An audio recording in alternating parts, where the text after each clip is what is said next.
Hello, hello mga kamima!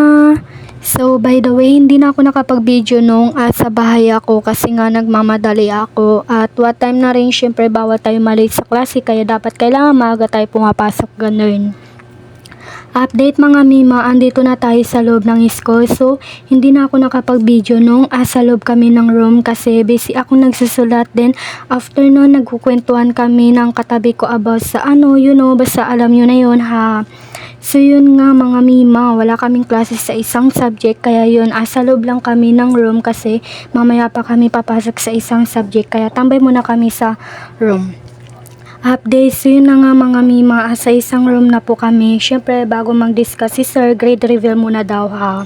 So yung grade ko, bawal kong sabihin kasi nga secret lang ha.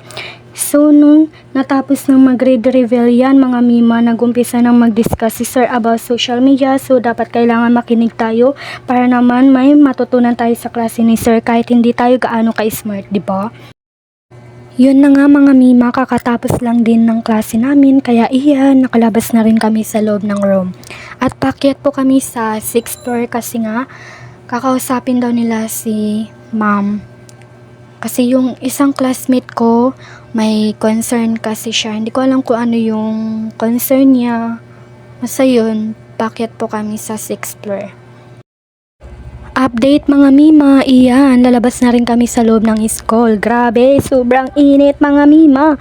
Yung ang init na nga ng ulo mo, tapos ang init pa ng panahon. Grabe naman yan. So, by the way mga mima, sa ICCT pala may mga rules sila about sa bawal. Bawal ng kachinelas mga mima. Syempre college ka na, alam nga naman papasok kang nakachinelas. Grabe naman yan te.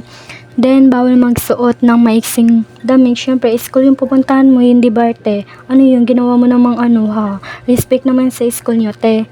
Bawal din manigarilyo or magbig sa loob ng school. Okay lang kung asa labas ka.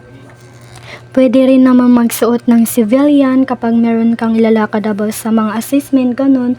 Or kapag may mga concern ka or like may mga problema ka sa portal mo, punta ka lang sa admission para maayos nila agad yung problema mo sa portal.